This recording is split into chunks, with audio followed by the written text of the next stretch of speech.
Greetings, I'm Solidus-Skully and welcome back to Kingdom Hearts 2, and before I say anything else, yeah, all the game's pretty much recorded at this point, but that's not the important thing. The important thing is, I have finally beaten the Lingering Will for the very first time! Yeah, which I mean, I am legitimately excited for. I mean, I'll talk about it more when we get towards the endgame portion, where, you know, I can talk about the boss fight good and proper, but again, I can thankfully say I didn't look up any online guides, I figured out his patterns for myself, which, again, I am a little bit proud of. And, yeah, it was a pretty great experience, but again, on to more pressing matters. The rest of Kingdom Hearts 2 has pretty much been recorded at this point, and, yeah, all I gotta do is commentate, so we shouldn't run into any of the snafus that we had in Kingdom Hearts 1, but in the meantime, we're meeting a very special character. Master Yensid, it's an honor. Hey there. Sora, show some respect.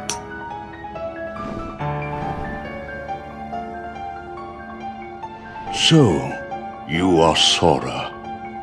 Now then, have you seen the king yet? Yes, we did, Master, but we didn't get a chance to talk to him. Yes, the king has been quite busy of late. Therefore, it would seem that the task of instructing you three falls upon my shoulders. You have a perilous journey ahead of you. You must be well prepared. You mean, we have to go on another quest? I was looking forward to finding my friend Riku, so we could go back to the islands. Yes, I know. However, everything in your journey, Sora, is connected. Whether you will find your way home to the islands, whether you will return alone or with your friend, and whether or not the islands will still be there. And the key that connects them all is you, Sora. I'm the key?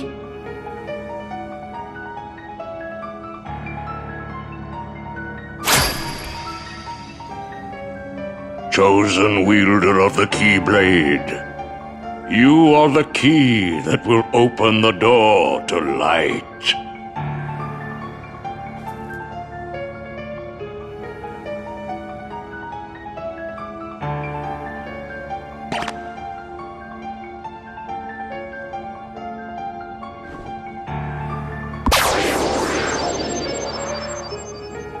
This book contains valuable knowledge you will need for your journey. Study it carefully. Once you have finished, we will speak of the enemies you will surely confront. To kind of divulge into what this little spellbook is meant to be, it's basically covering the events of Kingdom Hearts 1, then... Actually, no, I'll describe it when we finally get to it, but... yeah. God, excuse me. Anyway, I forgot what I was going to say. Thank Nomura. But yeah, this is Master Yensid. He's actually a former Keyblade master, but of course, he doffed that mantle. Although his canonicity is kind of up in the air, actually. Like, I mean, he was once a Keyblade master. In Birth by Sleep, they gave the implication that he trained with, well, spoiler characters here, but Masters Eriquus and Xehanort, but unfortunately, I don't know if they trained together or whatever else. I don't know. Yensid is basically just an old master dude who's basically not only responsible for training Mickey as a Keyblade master, but in turn he's pretty much going to be like the head honcho boss dude, who's pretty much going to be instructing Sora and the gang throughout many of their adventures. And this guy is quite a powerful wizard. Again, I've never seen the original Fantasia, obviously, but I don't know, like, I mean, his presence certainly does have an element of, like, power behind it. Anyway, this is what I was talking about earlier. The beginning, interlude, and the future story. The beginning is basically Kingdom Hearts 1. Pretty much divulging into, you know, Sora and Riku being against each other. The interlude pretty much just talks about Sora going to sleep in Castle Oblivion and, you know, all that's about to do... Oh, damn. Sorry. I mean, I'm not sick or anything, I just got a bit of a bug. Well, not even necessarily a bug, just a fucking itch in my throat. But anyway, the future story is basically Kingdom Hearts 2, alluding towards, you know, Roxas and the whole nobody concept, and I don't know. it's written very esoterically, and again, you might not figure out what all this means in your first time around, but again, it's pretty much recap Kingdom Hearts 1, Chain of Memories, and a bit of 2, although 2 still has yet to happen because we're right at the beginning. And on to anything else, so we can get the obvious joke out of the way. Did you know that Yensid's name backwards is Disney? Tee-hee, huddle hard, just a pancake. Repeated joke because people are fucking sheep. Wow, my cunty this playthrough, I do apologize. Must be the new medication making me a bit gathy in the athy. Or a bit more athy in the holy. Now, on a serious note though, I am actually a little bit out of sorts today, but, you know, I want to get some shit done, I want to be productive, so I can feel a little bit less bad about myself. Which I feel every day. But again, like, I don't think you even need to read any of the passages of this book, it's just there for you to have a look at. Even when you return to the mysterious tower, like, much later in the game, when you gain access to it. Jesus Christ, Sora. He won't punish you for that. But wait a sec, how come the Heartless are still running around? Your past endeavors did prevent an immense effusion of Heartless from the Great Darkness. Make no mistake about that. However, the Heartless are darkness made real, and darkness yet lingers in every heart. The Heartless are fewer, but while darkness exists in a single heart, it will be difficult to eliminate them. Gorge, that must mean if everybody's heart was full of light, them Heartless would go away. Now, it is time to speak of the enemies that you will encounter.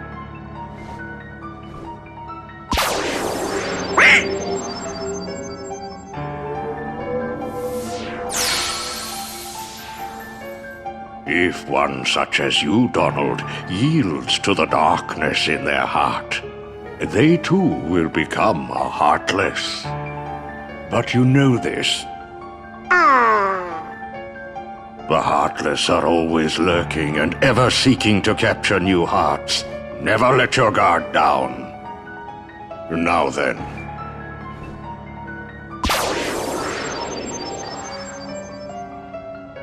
At times, if someone with a strong heart and will, be they evil or good, becomes a Heartless, the empty shell they leave behind begins to act with a will of its own. An empty vessel whose heart has been stolen away. A spirit that goes on even as its body fades from existence. For you see, nobodies do not truly exist at all. Nobodies may seem to have feelings, but this is a ruse. They only pretend to have hearts. You must not be deceived. Nobodies. They don't exist. Now then, the being you see before you is known as a dusk. They are the most common form of nobody. But there are others, some larger, some with frightening and unique powers. Be vigilant. On your journey, you will meet an alarming number of dusks. They will all attempt to do you harm. Still, they are nothing but empty shells, destined to return to darkness. But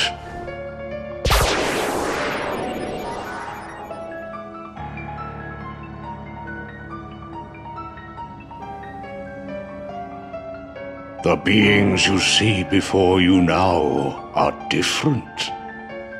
These powerful nobodies have formed a group called Organization 13. It commands the lesser nobodies. Organization 13.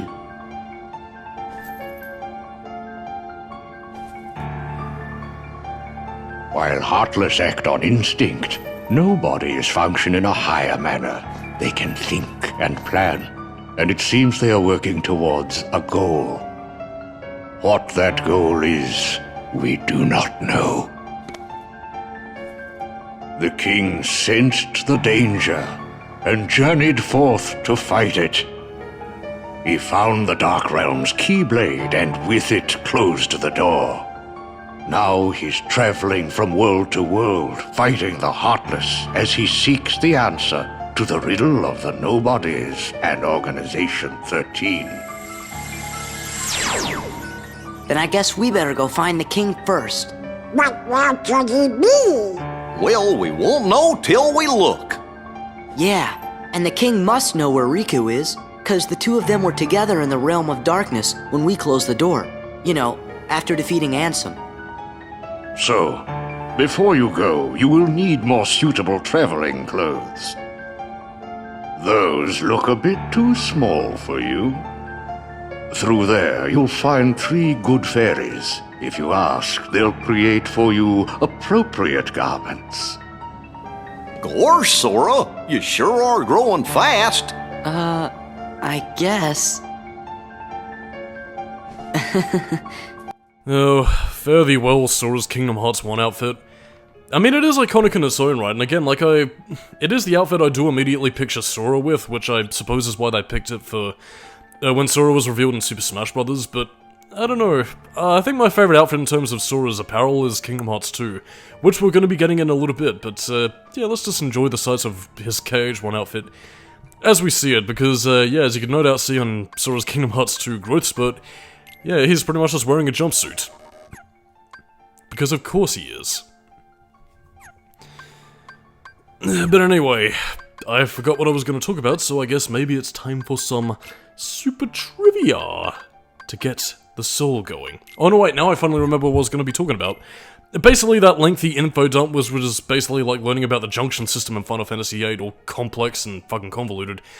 Again, let's talk about nobodies and heartless. You would have thought it would have been the other way around, that nobodies would have been creatures devoid of the heart, and the heartless would have been the creatures seeking hearts, but no. Again, to put it bluntly, heartless are basically those who have hearts corrupted by darkness, so again, basically think the average person, except they turn into like an evil eldritch abomination. And then of course, nobodies are basically, I guess you could possibly consider them to be kind of like ghosts, but also physical in the flesh. I guess almost people would be the best way to put it. Again, they pretty much think intelligently, but they lack emotional instinct or anything of the sort, and they're subservient to a hive mind, so again, that's part of the reason why Organization 13 is something to be feared. They're the one controlling the nobodies, and they're all working towards a higher purpose. What it is, we do not know, but maybe Pence will know. Or Hainer, who is the nobody of Zell.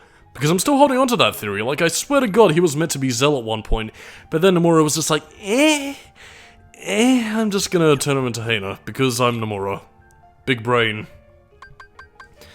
And then of course there's Roxas's girlfriend. We'll never see them again. Well, until later. What am I talking about? I have no idea, but enough beating around the bush. We faffed about in Sora's old duds that he hasn't washed in a year because he's been asleep for that long and they gotta be stanky! So rather than just going off and getting them washed, let's visit the 3 good fairies of Sleeping Beauty's world, because I forgot what their names were. Me, you guys, Riku, and the king. I don't care who this organization is or what it's planning. With the 5 of us, 6 of us, there's nothing to worry about, right? Yeah! Now, Sora's new Jesus Christ. Sora's new outfit. Why the fuck did I think new groove? I had... Well, again, obviously the Emperor's new groove, but yeah, examine some of these mirrors and you'll begin to get hints about what Sora's going to be receiving. Yes, his powers shall be doubling, Master Yensid. But yeah, these pretty much allude to what Sora's new clothes are going to give him, which is new abilities as you progress throughout the game. Again, an image of strength. This pretty much builds into the drive form mechanic. Again, it's more so something you're going to get throughout the game, but they're basically just power-ups that focus on a specific aspect of Sora's being. Again, the one that we're going to be getting immediately, Valor Form, is basically strength, so again, it's going to primarily focus on physical attacks. You can dual-wield Keyblades, because, again, that's what we saw Roxas doing at the end of his time in Twilight Town. And again, like, it basically uses one of your 2 party members as an aspect, so like, if you're using Valor Form, for instance, Goofy will pretty much be transferred into Sora's essence so he can, grant him more strength. And a similar case will go for Donald when we eventually get Wisdom Form, which primarily focuses on heavier magic attacks, and of course it turns the Keyblade into a machine gun. Not quite as useful as you might think, but at the same time it did kind of leeway into some of the form change aspects in Kingdom Hearts 3, especially for a certain Keyblade we're going to be getting quite soon, but all is to be revealed in a little bit. But now, let's get changed. Well, look who's here, dears. Sora, Donald, and Goofy. Oh, if you're looking for clothes, you've come to the right place. I'll do the designing.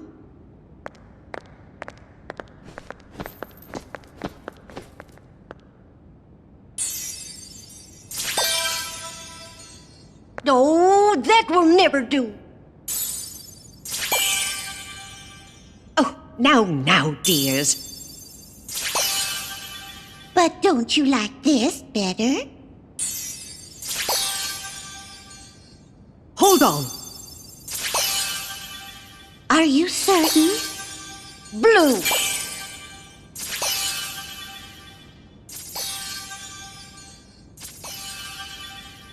Craw! Death to the humans! Craw! Would you just decide? Oh, well. All right, then. Together now, dears. And no more squabbling.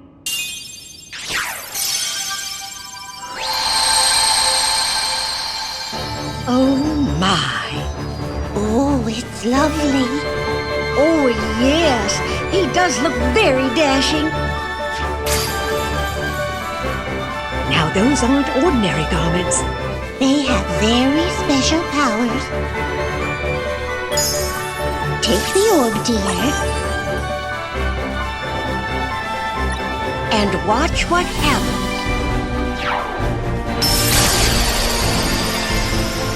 Whoa! Whoa! Wow! 2 Keyblades! This journey's going to be twice as difficult as your last.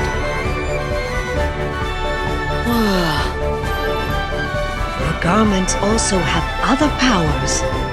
But you'll have to discover what they are as you continue on your journey. Okay, I'll do my best. And thanks a lot. Oh, and there's something else for you from Master Yensid. All right! And of course, in addition to Sora's new clothes, we also get the Starseeker Keyblade. I believe this was meant to be the Keyblade that originally belonged to Yensid, although it was borrowed by Mickey and birthed by Sleep.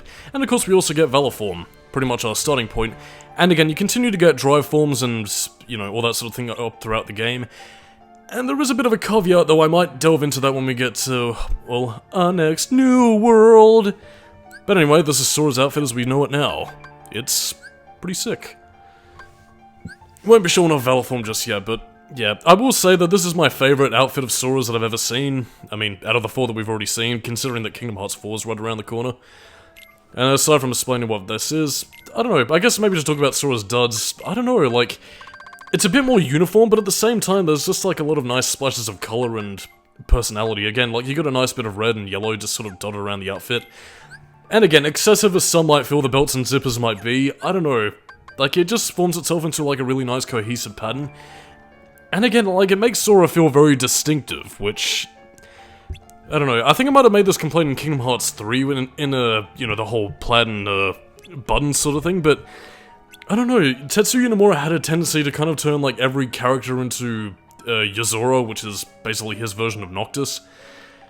I don't know, it's, kind of bizarre, really, but... Anyway...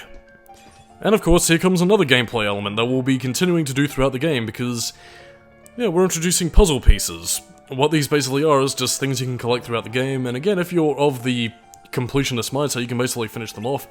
And again, get bits of material, get AP boosts.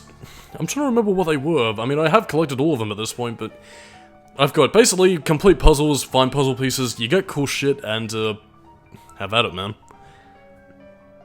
I don't know, it's kind of weird how Kingdom Hearts 2 kind of has... Again, I'll delve into this a little bit more as we go on throughout the game, but all of the collectibles reward you in some way that incentivizes you to keep on going after them, and it's a very difficult balance that I feel like a lot of games, platformers especially, tend to lose balance out of, because in some shitty platformers, like, it usually tends to either be get X amount of item for completion's sake without really giving you a reward edgewise.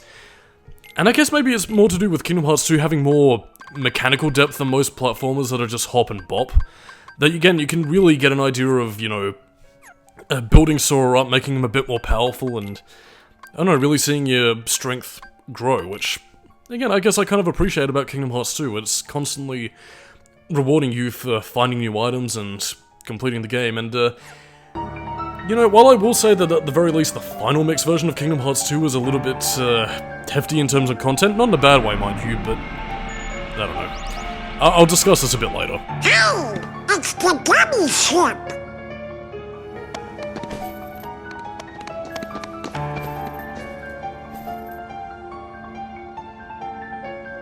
So you guys ready to go? Now, just a moment. Because of your previous endeavors, the worlds have returned to their original states. That means the pathways between them have disappeared. How do we get around? Do not fear. If what the king suspected proves true, the worlds have prepared new pathways along which you may travel. These pathways may be utilized by unlocking special gates. How these gates are opened, I'm afraid I do not know. However, the Keyblade will serve as your guide. When a beam of light radiates from the Keyblade, return to the gummy ship. Though the worlds may seem far apart and out of reach, they nonetheless remain connected by invisible ties, as do our hearts. Our hearts are connected. That is correct. Got it. But be warned, as you proceed, the Heartless and the Nobodies will be using their own paths. Corridors of darkness to travel from world to world. They may be attempting to link these dark pathways to the gates between the worlds. Hey, that's not fair. Now then, that is all the information I can give to you. Go forth, Sora, Donald, and Goofy. Everyone is waiting. Okay, let's get going. Master Yensid. We sure do appreciate the help. So on that note, I am Solidus-Skully, keeping new metal, and much like Master Yensid, I'm gonna disappear. Peace out.